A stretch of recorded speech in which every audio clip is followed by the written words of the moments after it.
My name is Elias Mora. I am 73 years old, and I have lived alone for nearly a decade now, ever since my wife Helena passed. The house we built together sits at the edge of an old dirt road, surrounded by towering pines and a slow-moving river that cuts through the valley like an ancient scar. After she died, I could never bring myself to return to the city. My children tried to convince me to sell the land, to move closer to them, to stop being so stubborn. But the silence here is the only place where I can still hear her voice, threading through the cracks in the wind or rising from the sound of the river at night. I understand why they worry. To them, I'm just an old man clinging to memories in a house too big for one person. But they don't understand what it means to share a life with someone for 47 years and then wake up one morning to find half of yourself simply gone. The city felt wrong after that. Too many voices, too much movement, too much light. Here in the stillness, I could breathe again. Here, I could remember her without the world rushing past, indifferent to my grief. My mornings have become predictable in the way that lonely routines always do. I wake before the sun rises, when the sky is still that bruised shade of purple that reminds me of the color of her favorite scarf. I make coffee in the same dented kettle we bought 30 years ago, the handle wrapped in electrical tape, because I never bothered to replace it. The coffee tastes bitter and burnt most days, but I drink it anyway, sitting on the warped wooden planks of the front porch with the old radio beside me. The radio barely works anymore. Most stations come through as nothing but static and distant murmurs, voices that fade in and out like ghosts passing through walls. Sometimes I catch a fragment of a song Helena used to hum while cooking, or a news report about weather patterns I'll never need to worry about. I keep it on anyway. The noise is a kind of company, even if it says nothing of substance. After coffee, I spend my days tending to the garden she planted, though it has grown wild and stubborn without her hands to guide it. The roses she loved have long since overtaken the fence, their thorns catching on my sleeves as I pass. I pull weeds that seem to grow back overnight, sweep the porch of pine needles that fall endlessly, and clear the leaves that gather on the roof like the slow accumulation of years. It is mindless work, the kind that keeps your hands busy while your mind wanders elsewhere. In the afternoons, when the sun is high and the heat presses down heavy and still, I sometimes take out the drone my youngest son gave me for my birthday 2 years ago. He thought it would help me feel less isolated, less alone. He showed me how to use it. His patience stretched thin as I fumbled with the controls, squinting at the small screen and trying to understand why anyone would want to see the world from above. But after he left, I found a strange comfort in it. I send it out over the river, watching the screen as it captures the slow curve of the water, the dense wall of trees on the far bank, the occasional deer moving through the underbrush. It is a distraction, a small window into a world that exists just beyond the edges of my daily routine. Sometimes I film the same stretch of river for an hour, just watching the light change as clouds pass overhead. There is something hypnotic about it, something that quiets the noise inside my head. The evenings are when the cold settles in. The temperature drops fast once the sun dips below the ridge, and the air takes on a sharpness that stings the lungs. The river changes too. During the day it is calm and glassy, reflecting the sky like a mirror. But at night it sounds different, deeper, like something breathing. I used to find that poetic. The idea of a body of water drawing breath while the rest of the world sleeps. I would sit on the porch in the dark, wrapped in an old blanket, and listen to that sound. It felt like a conversation. The river and I, both of us exhaling into the night. I thought I was alone in that rhythm. I thought it was just me and the water, and the memory of Helena somewhere between us. But I was wrong. Something else was breathing too. Something that had been watching long before I ever noticed. I don't know when I first sensed it. Maybe it was always there, waiting in the periphery, and I was simply too distracted by grief to pay attention. Or maybe it arrived the same night Helena died, drawn by the silence I left behind. Either way, the feeling grew slowly, like frost creeping across glass, a prickling at the back of my neck, a sense that the shadows under the trees were watching, that the river was listening. At first, I told myself it was nothing. Loneliness plays tricks on the mind. Isolation breeds paranoia. These are things rational people say to explain away the irrational. And I am a rational man, or at least I used to be. I spent my life working with my hands, building things that could be measured and tested, I do not believe in ghosts or monsters or the kind of superstitions that small-town people whisper about when the lights go out. But belief is not the same as knowledge. And sometimes, the world shows you things that make belief irrelevant. I should have left then, when the feeling was still just a feeling, when it was just an unease I could explain away. But I didn't. I stayed because this house is all I have left of her, because leaving would mean admitting that the silence I once found comforting had turned into something else, something that waited, something that breathed. And so I stayed. And the thing in the woods, whatever it was, stayed too. It began on a September morning that started like any other, except that I woke in the dark to the sound of wood splintering. Not the sharp crack of a branch snapping underfoot, but something heavier, more deliberate, a rhythmic breaking, like something massive moving through the forest with purpose. I lay in bed listening, my heart beating faster than it should, trying to convince myself it was just a deer or perhaps a fallen tree finally giving way to rot. But the sound was wrong. Too measured, too intentional. I got up slowly, my joints protesting, and made my way to the window that faces the river. The glass was cold against my palm as I pulled back the curtain. Outside, the world was submerged in that particular darkness that comes just before dawn, when even the stars seem to have given up on the night. I could see nothing beyond the vague shapes of the pines and the black ribbon of the river cutting through the valley below. But the sound continued, coming from somewhere near the water's edge, accompanied by something else I hadn't noticed at first. A smell, dense and wet like earth after heavy rain, but mixed with something organic and wrong. Damp fur, maybe, or old leather left to mildew in a basement. And underneath it all, a metallic tang that reminded me of rust or blood, though I couldn't have said which. The smell was so thick it seemed to push through the window glass, filling my lungs with each breath. I stood there until the sky began to lighten, watching for movement, but whatever had been there was gone, or hidden. The forest has a way of swallowing things, of making the visible invisible with just a shift in shadow. When the sun finally rose high enough to see by, I pulled on my boots and walked down to the riverbank. The ground was soft from recent rain, and my footprints sank deep into the mud. That's when I found them.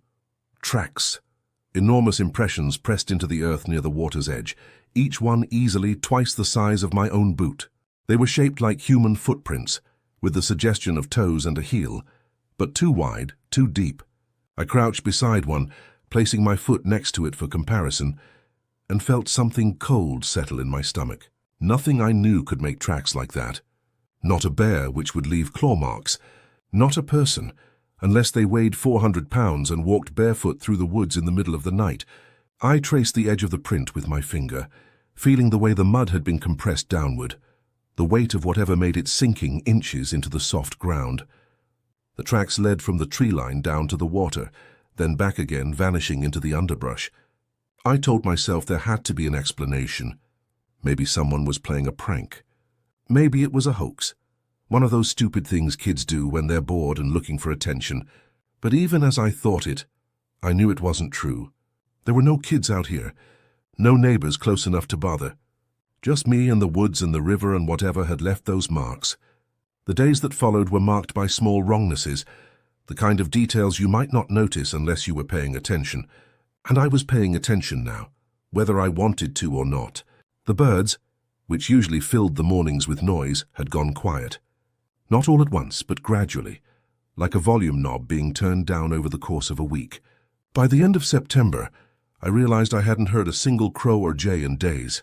The neighbor's dog, a scrappy mutt named Max who used to cut across my property every evening on his way home, stopped coming. I asked about it the next time I saw the neighbor at the general store, and he just shrugged, said the dog had run off. Probably chasing deer, he said, probably got lost. But I saw the worry in his eyes, the way he looked away when he said it. And the silence, that silence I had once treasured, the one that let me hear Helena's voice in the wind, had changed. It was heavier now, pregnant with something unspoken. It felt less like peace and more like the held breath before a scream. At night, lying in bed, I found myself straining to hear beyond the sound of the river, listening for that rhythmic breaking of branches, for footsteps too heavy to belong to anything I could name. One afternoon, walking the trail that runs along the southern edge of my property, I found a tree that had been uprooted and dragged into the middle of the path. Not a sapling, but a full-grown pine, its trunk as thick as my torso. The roots were still caked with dirt, torn free from the earth with such force that stones and smaller plants had come up with it. I stood there staring at it, trying to imagine what could have done such a thing. A storm, maybe, though we hadn't had winds strong enough for that in weeks. A tractor, but there were no tire tracks, no signs of machinery. The smell was back as stronger than before. That same mixture of wet fur and metal and decay, so overpowering that I had to cover my mouth and nose with my sleeve. My eyes watered. I coughed, backing away from the tree, and as I did, I felt it for the first time. Not just unease or paranoia, but certainty. I was being watched, not by a person, but by something that understood what it meant to observe without being seen. Something patient, something that had been there all along, hidden in the spaces between the trees, and was only now beginning to make itself known. I turned in a slow circle, scanning the forest, but saw nothing, just the endless rows of pines, the dappled shadows, the thick undergrowth that could hide almost anything. I walked back to the house faster than I intended, my breath coming quick and shallow, my hands shaking slightly as I unlocked the door and stepped inside. I stood in the kitchen for a long time, looking out the window at the tree line, waiting for something to move. But nothing did. The forest remained still and silent, as if holding its breath. That night, I locked all the doors and windows for the first time since Helena died. I checked them twice, then a third time, pulling on each handle to make sure it held. So I turned on every light in the house, driving back the shadows into the corners where I couldn't see them, and I sat in the living room with the shotgun across my lap, listening to the river breathe, wondering what else was breathing with it. My mind had begun to doubt itself, and that is perhaps the most terrifying part of living alone with something unexplainable. Not the thing itself, but the slow erosion of trust in your own perceptions. I would wake in the morning and wonder if the sounds from the night before had been real or imagined. If the tracks had truly been as large as I remembered, or if fear had distorted them in my memory. Age does that to you. It makes you question whether the world is changing or whether you are simply losing your grip on it. So I decided to document, to record, to capture something that could not be explained away or dismissed as the delusions of a lonely old man. If I was going mad, at least I would have proof of what I thought I saw. And if I wasn't mad, then the proof would speak for itself. It was a Sunday when I finally worked up the courage to take the drone out to the river. The morning was cool and clear, the kind of autumn day that makes everything look sharper, more defined. The sky was that pale blue that comes after the humidity of summer has burned away, and the light fell through the trees in clean, golden shafts. It was beautiful in a way that felt almost cruel, like the world showing me what I stood to lose. I walked down to the riverbank with the drone in its case, my hands steadier than I expected. The water moved slowly, reflecting the canopy above in shifting patterns of green and shadow. I could hear the sound of it, that low murmur I had grown so accustomed to, the voice that used to comfort me and now filled me with a vague, undefined dread. I set up the drone on a flat rock near the water's edge, checking the battery, calibrating the camera, going through the motions my son had taught me. The controller felt solid in my hands, a piece of technology I could understand, something with rules and logic. I launched it with a soft whir of propellers, watching as it rose above the tree line, its camera tilting down to capture the sweep of the valley. At first, the footage was exactly what I expected. The river curving through the forest, the canopy dense and unbroken, the occasional clearing where sunlight pooled on the forest floor. I guided it downstream, following the water's path, my eyes fixed on the small screen in my hands.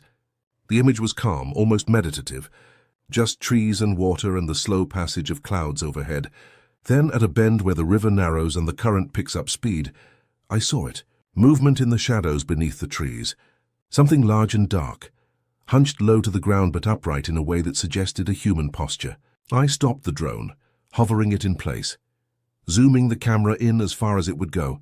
The figure was partially obscured by branches and undergrowth, but I could make out the shape of it.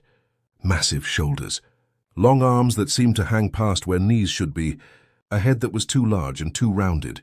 It moved with a kind of careful deliberateness, pushing through the dense brush as if it weighed nothing, as if the forest parted for it rather than resisted. My hands were shaking now, but I forced them still. I needed this. I needed to see. The figure approached the river, and that's when I noticed the second shape. A person in the water, struggling against the current. I could see arms flailing, a head bobbing above the surface before disappearing again. The person was drowning, or close to it, fighting a losing battle against the pull of the river. The massive figure moved without hesitation. It waded into the water, the current breaking around it like it was nothing more than an inconvenience. In seconds, it reached the struggling person, its enormous hands closing around their shoulders. I watched, frozen, as it lifted them from the water with an ease that seemed impossible. The person looked small in its grip, limp and pale. I tried to keep the camera steady, to capture every detail, but my hands betrayed me. The image shook. The figure dragged the person to the shore, laying them down on the muddy bank. And then, as if sensing the drone's presence, it looked up, directly at the camera. The face was obscured by shadow and distance, but I could see the eyes, dark and depthless, not reflecting light the way animal eyes do. Human in placement, but wrong in every other way. There was an intelligence there, a recognition. It knew I was watching. It knew I was recording. And for a moment that stretched far longer than it should have. We simply looked at each other across the impossible distance. Then the screen went black. Not gradually, not with the pixelation that comes from a weak signal, but instantly. One moment the image was there, sharp and clear, and the next there was nothing. Just static and the electronic hiss of dead air. I frantically worked the controls, trying to re-establish the connection, but the drone was gone. Lost. Vanished somewhere between the river and the sky. I ran. I don't remember making the decision to move, but suddenly I was running, stumbling over roots and rocks, my breath ragged and my heart hammering against my ribs. I ran back to the house and locked the door behind me, standing in the kitchen with my back pressed against the wood, trying to catch my breath. My hands were still shaking as I pulled up the drone's flight logs on my laptop. The footage was there, saved to the cloud automatically. I scrubbed through it with trembling fingers, watching the peaceful flight over the river, the bend, the figure in the shadows, the person in the water, the rescue, and then, at the exact moment the figure looked up at the camera, the video ended, not with static or corruption, but simply cut off as cleanly as if someone had taken scissors to film. After that frame, there was nothing, just empty data, a file that existed but contained only silence and darkness. I called my son that evening, trying to keep my voice steady as I shared the screen with him over video chat. He watched the footage in silence, his face lit by the glow of his monitor. When it ended, he laughed. Not cruelly, but with the kind of patient exasperation you reserve for elderly relatives who don't understand technology. He said I must have edited it, that I'd been watching too many mystery shows, spending too much time alone. He asked if I was taking my medications, if I was eating properly, if maybe it was time to think about moving closer to him and his family. His concern was genuine, but it felt like a dismissal. Like he was looking at me the way you look at someone who has already slipped away, whose grip on reality has loosened beyond repair. I tried to explain that I hadn't touched the file, hadn't edited anything. But the more I insisted, the more worried he became. Eventually, he said he had to go, that we would talk more later, that he loved me. The call ended with his face frozen on the screen for a moment, his expression caught between concern and something else. Pity, maybe, or fear. That night, I sat in the dark with the laptop closed, staring out at the river. The moon was nearly full, casting everything in silver and shadow. The water moved as it always did, slow and patient, reflecting the light back up at the sky. And somewhere out there, beyond the reach of the porch light, something breathed in rhythm with the current. I didn't sleep. I just listened, my shotgun on the table beside me, and waited for whatever came next. The weeks that followed were a slow descent into something I can only describe as waking nightmare.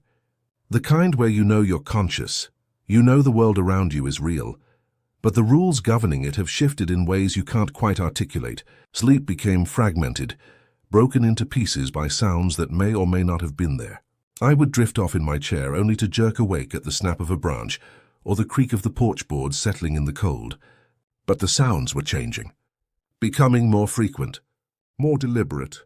The breaking of branches returned, that same rhythmic splintering I'd heard that first September morning, but now it came closer to the house. I could track its approach over the course of nights, moving from the deep woods near the river to the edge of the tree line, then to the clearing where Helena's garden still grew wild. Each night a little nearer, each night a little more certain. I tried to tell myself it was an animal, a bear foraging before hibernation, a moose passing through, something with a natural explanation that I simply couldn't see because fear had clouded my judgment. But bears don't move with such careful intention. Moose don't pause outside your windows, their presence marked only by the cessation of all other sound, as if the forest itself was holding its breath. One night in late October, I woke to find the back gate open. I know I had locked it. I check it every evening before dark, the same way I check the doors and windows, the same ritual that has become as automatic as breathing. But there it was, swinging slightly in the wind, the latch undone, and on the wooden slats, pressed into the grain as if the wood were soft clay, were handprints, enormous handprints, covered in dried mud that flaked off when I touched it, leaving brown residue on my fingers. The prints were crude but unmistakable, 4 fingers and a thumb, each one as thick as a broom handle, the palm wider than a dinner plate. The pressure required to leave such impressions in treated lumber was beyond anything I could comprehend. I stood there in my robe and slippers as the sun rose, staring at those marks, feeling the weight of understanding settle over me like a shroud. Whatever this was, it had opposable thumbs. It had hands. It could open gates. I stopped going outside after dark. The thought of being out there, exposed under the cold stars with nothing but the porch light to hold back the shadows, became unbearable. I would watch from the windows instead, peering through gaps in the curtains, scanning the tree line for movement. Sometimes I thought I saw shapes shifting between the pines, dark forms that didn't quite match the pattern of branches and trunks, but they never stayed still long enough for me to be certain. My phone became both lifeline and betrayer. I tried to record the sounds, holding it up to the window when I heard the breaking branches or the heavy footfalls that seemed to circle the house. But when I played back the audio, there was nothing. Just the ambient hum of wind and the distant rush of the river. The sounds I had heard so clearly, so distinctly, were simply absent from the recording, as if they existed only in my ears. That's when the doubt truly took root. Not the intellectual doubt of trying to explain the impossible, but the deep, corrosive doubt that eats away at your sense of self. Maybe I was losing my mind. Maybe grief and isolation had finally broken something fundamental inside me, and these sounds, these visions, were nothing more than the brain's desperate attempt to populate the emptiness with something, anything, even if that something was terror. I went to the sheriff's office on a grey afternoon, when the rain was coming down in sheets. The building smelled of old coffee and wet uniforms, and the fluorescent lights hummed with a frequency that made my head ache. The sheriff, a man named Garrett who I'd known casually for years, looked up from his desk with the kind of tired patience that spoke of too many hours and not enough sleep. I showed him the photos on my phone, the massive footprints in the mud, the handprints on the gate, the frame from the drone footage, grainy and dark but unmistakably showing something large and bipedal standing near the river. I explained the sounds, the smell, the feeling of being watched.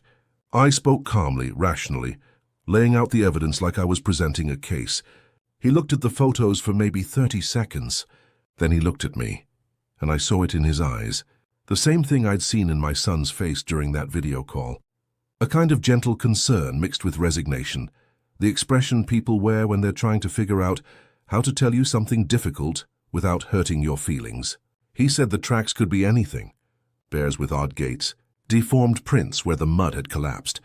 He said the handprints were probably just texture in the wood, that the human mind is wired to see patterns even when they aren't there.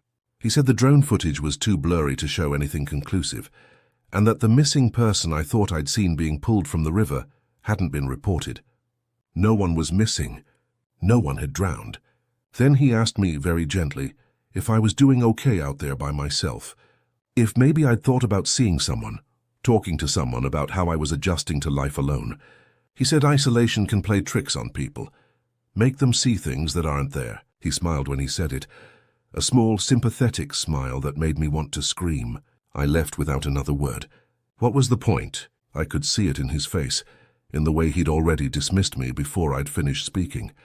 To him, I was just another elderly widower going senile in the woods, a lonely old man whose mind was playing cruel tricks on him.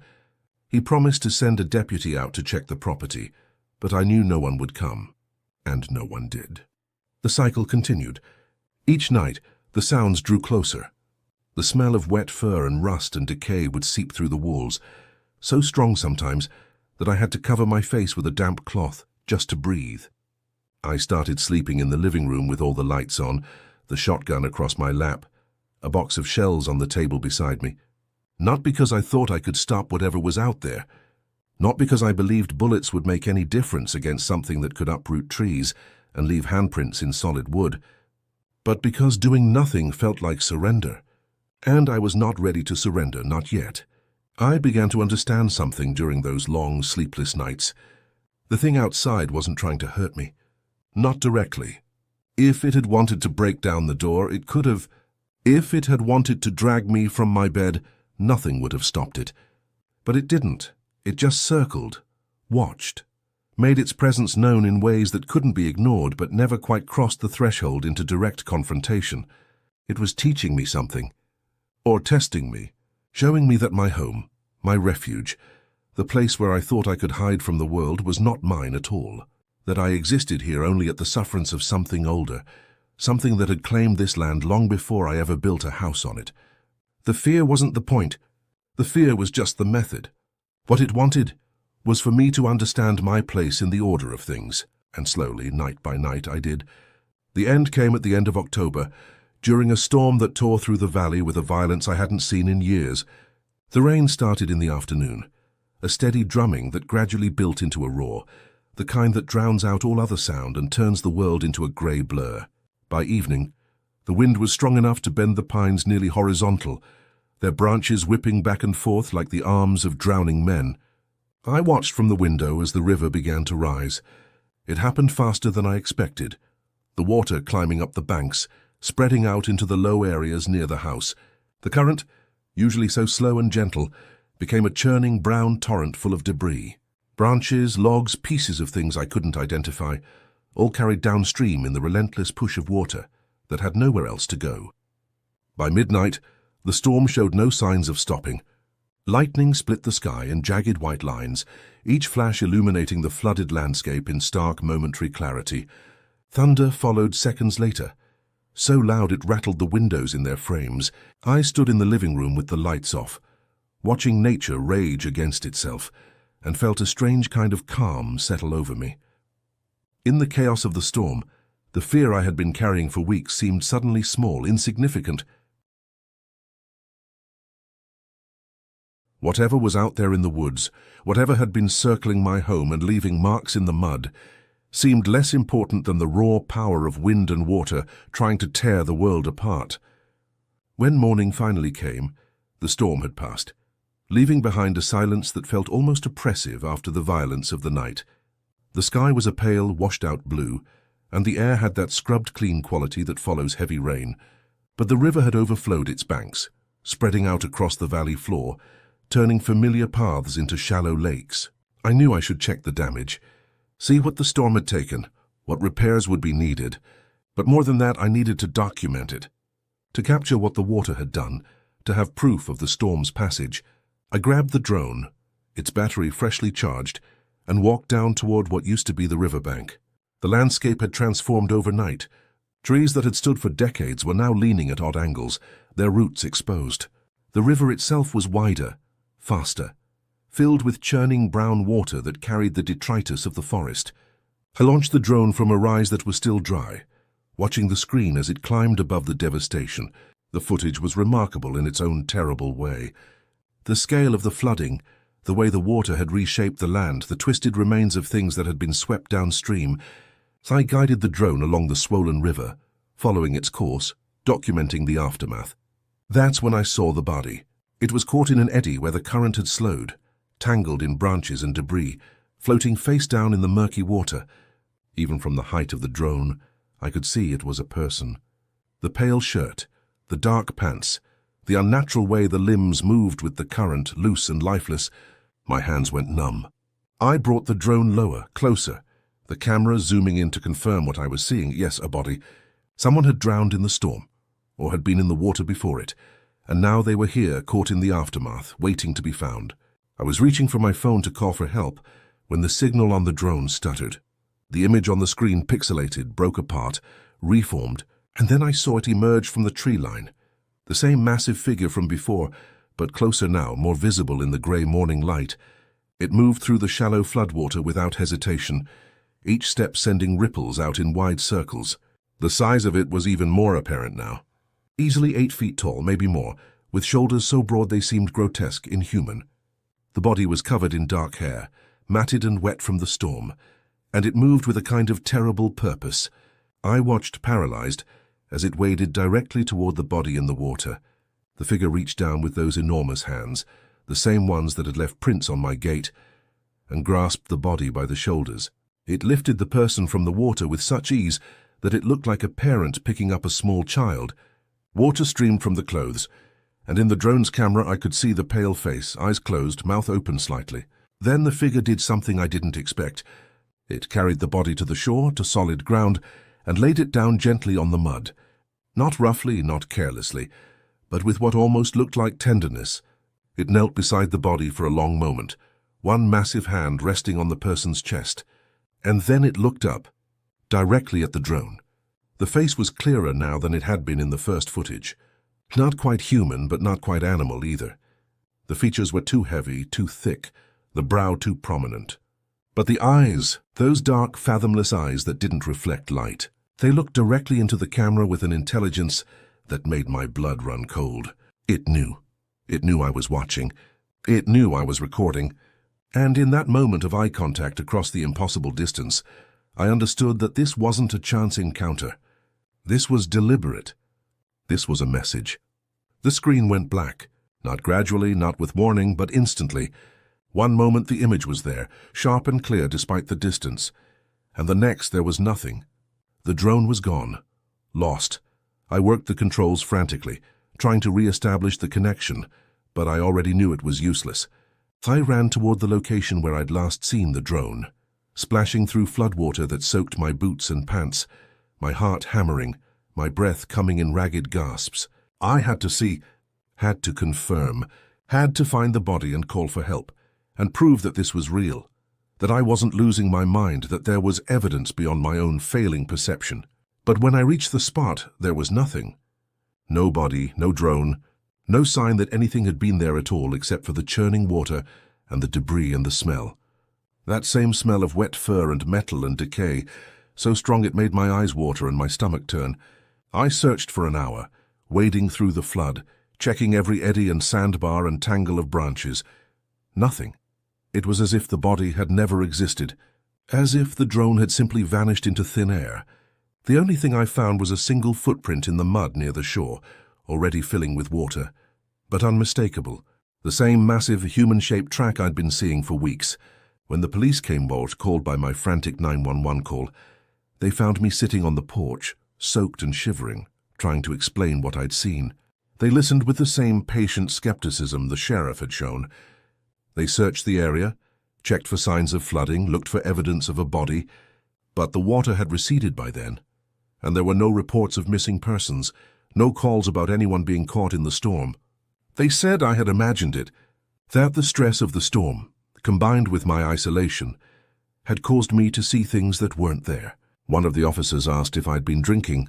Another suggested, gently, that perhaps I should come with them just for a checkup, just to make sure I was all right. I refused. I showed them the drone's flight logs, the footage saved to the cloud. But when we pulled it up on my laptop, the file was corrupted. The video showed the launch, the flight over the flooded river, and then just static. No body, no figure, nothing but electronic noise and pixelated artifacts. They took my equipment anyway. For analysis, they said, to rule out technical malfunction. They were kind about it, professional, but I could see the truth in their eyes. They thought I was delusional, a lonely old man who had finally snapped under the weight of grief and isolation. My children arrived 2 days later. There must have been calls made, concerns expressed. They came with sympathy and determination, speaking to me in soft voices, treating me like I was fragile, breakable. They said I couldn't stay here anymore, that I needed help, needed support, needed people around me who could keep me safe. From what they didn't say, but the implication was clear. Safe from myself, I didn't fight them. What was the point? The evidence was gone. The drone was gone. Every recording I'd made, every photo, every piece of proof had either vanished or been corrupted or been explained away as the product of a deteriorating mind. And maybe they were right. Maybe I had imagined all of it. Maybe the thing in the woods was just the shadow of my own loneliness, given form by fear and isolation. But I know what I saw, and more importantly, I know what saw me. I am writing this from a narrow bed in a room with no windows. The walls are painted a soft, institutional beige, the kind of color designed to be soothing but instead feels like the absence of color altogether. There is a small desk where I sit now, a plastic chair that creaks when I shift my weight, and a door that locks from the outside. They tell me I'm safe here, that the world outside is the same as it ever was, and that what I saw was nothing more than the product of an isolated mind turning in on itself. Perhaps they need to believe that. Perhaps accepting the alternative would be too much for them, would require a fundamental restructuring of how they understand reality. It is easier to believe that one old man has lost his grip on sanity than to accept that the world contains things that do not fit neatly into the categories we have made for it. I understand that. I even sympathize with it. Madness is a comfortable explanation. It allows the world to remain predictable, knowable, safe. But comfort is not the same as truth. The video was erased. My son came to visit 2 weeks after they brought me here, sitting across from me in the common room with a look of concern that bordered on grief. He said the police had returned my equipment, that they'd examined the drone storage and found nothing but corrupted data. He showed me the report on his phone, the technical analysis that concluded the files had been damaged by water exposure, despite the fact that the drone had never touched the river.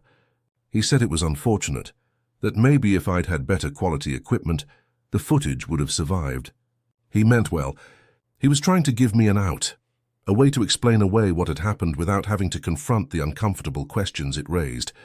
But I could see in his eyes that he had already decided what the truth was. His father, devastated by loss and worn down by isolation, had experienced a psychotic break. The details didn't matter. The evidence was irrelevant. The conclusion had been predetermined. The drone was never returned to me. They said it was lost, that it must have sunk in the flood or been carried downstream. But I know better. Someone took it. Or something took it, because the last thing it recorded, the last image it captured, was something that could not be allowed to exist. Not because it would be questioned or dismissed, but because it would force questions that no one wants to answer. What happened to the body? Where did it go? Who carried it away and why? These are the questions that should have been asked but never were, because asking them would require admitting that something was in those woods, something that saved a drowning person, that moved through the forest with purpose and intelligence, that understood what it meant to be observed and chose to reveal itself anyway. At night, when the facility grows quiet and the fluorescent lights in the hallway dim to a gentler glow, I close my eyes and I am back on my porch. I can hear the river, that slow, steady rush of water over stone that used to comfort me, and beneath it, or perhaps woven through it, I hear the breathing. That same measured, rhythmic exhalation that I used to think was just the river itself, giving voice to its movement. But now I know better. Now I understand that the river was never alone, that the valley I thought I knew, the land I thought I had claimed by building a house and planting a garden, was never truly mine. I was a guest there, tolerated but not welcomed, allowed to exist on the margins of something far older and stranger than I could comprehend. Sometimes I wonder if Helena knew, if in those last days before she died, when she would sit on the porch and stare out at the tree line with an expression I couldn't quite read, she sensed what was there. If that's why she seemed so peaceful at the end, as if she understood something I couldn't yet grasp, that death is not the end of mystery but the beginning of it, that the world is filled with presences we cannot see, intelligences we cannot measure, truths that exist beyond the reach of our instruments and explanations. They ask me, the doctors here, if I still believe in what I saw, if I still think there was something in the woods, something watching me from the shadows. They ask gently, with the kind of practiced neutrality that suggests they already know what the right answer should be. They want me to recant, to admit that fear and grief had twisted my perceptions, that I invented a monster to give shape to the formless dread of being alone. But I will not give them that satisfaction, because even if I am mad, even if everything I saw was nothing more than the hallucinations of a broken mind, the experience was real. The fear was real. The weight of being watched, of knowing you are not alone in the darkness, of understanding that the world contains depths you cannot fathom, that was all real. And that matters more than any objective truth about what did or did not exist in those woods. The river guards its secrets. I understand that now. It has flowed through that valley for thousands of years, long before there were people to name it, or roads to cross it. It has witnessed things we cannot imagine, carried away evidence of events that never made it into history books, and it will continue long after the last human has forgotten that valley ever existed, flowing on in its ancient rhythm, indifferent to our need for answers. Sometimes I think about the body I saw being pulled from the water. Who were they? How did they end up in the river? Were they saved? Or were they already gone by the time those massive hands pulled them from the current? I will never know. No missing persons report was ever filed. No body was ever found. It is as if that person never existed, as if I dreamed them into being for a single moment, and then they vanished back into the realm of the unreal. But I know they existed, just as I know the figure that saved them existed, just as I know that somewhere in those woods, in the spaces between the trees where the light doesn't quite reach, something still walks, still watches, still breathes in rhythm with the river. Perhaps that is the real terror, not that I saw something impossible, but that the impossible exists and the world has decided to pretend it doesn't, that truth is less important than comfort, that certainty matters more than curiosity. We have built our civilization on the assumption that we understand the world, that we have mapped its boundaries and catalogued its contents. But that assumption is an act of faith, no different than any religion. We believe because we must, because the alternative is to admit how little we truly know. I think about the tracks in the mud, the handprints on the gate, the smell of wet fur and rust that filled the air those final nights. I think about the way the drone's camera captured that face, those eyes, for just a moment before everything went dark. And I think about what it means to be seen by something that should not exist. There is a price for seeing truth, especially when that truth contradicts everything you have been taught to believe. The price is not just the loss of sanity or the comfort of certainty. The price is isolation. Because once you have seen beyond the veil, once you have understood that the world is stranger and deeper than anyone wants to admit, you can never fully return to the realm of the ordinary. You become a witness to something that cannot be shared, a keeper of knowledge that no one wants to receive. And so you are left with a choice. You can deny what you saw, rewrite your memories to fit the acceptable narrative, and find your way back to the world of the sane. Or you can hold fast to what you know, accept the isolation that comes with it, and live the rest of your days as a cautionary tale, a warning of what happens when you look too closely at the shadows. I have made my choice. If madness is the price of truth, then I will pay it gladly, because I would rather be the madman who saw the impossible than the sane man who closed his eyes to the real. I would rather be remembered as the old fool who lost his mind in the woods than forgotten as just another person who lived and died without ever understanding how strange this world truly is. Helena used to say that loneliness is not the absence of people, but the absence of understanding, that you can be surrounded by crowds and still feel utterly alone if no one sees the world the way you do. I understand that now in a way I never did when she was alive, because I am surrounded by people here, doctors and nurses and other patients, and yet I have never felt more alone. They see me, but they do not see what I have seen. They hear my words, but they do not hear what I am truly saying. The river is still there, flowing through that valley, carrying its secrets downstream. The forest still stands, ancient and indifferent, holding in its shadows things that refuse to be named. And somewhere in that liminal space between the known and the unknown, something still watches, still waits, still breathes. I will not see it again. I will not return to that house, to that porch, to those woods where I learned what it means to be truly small in the face of the incomprehensible. But it doesn't matter, because I carry it with me now, imprinted on my memory like a photograph that cannot be erased. The image of those eyes, dark and depthless, looking back at me through the camera. The understanding that passed between us in that moment, wordless and complete. I was seen, and in being seen I was changed. That is the truth they cannot take from me, no matter how many medications they prescribe, or how many times they gently suggest that I reconsider my memories. I know what happened, and knowing is enough, because the price of truth is loneliness, and loneliness, when deep enough, returns the echo of everything we try to deny.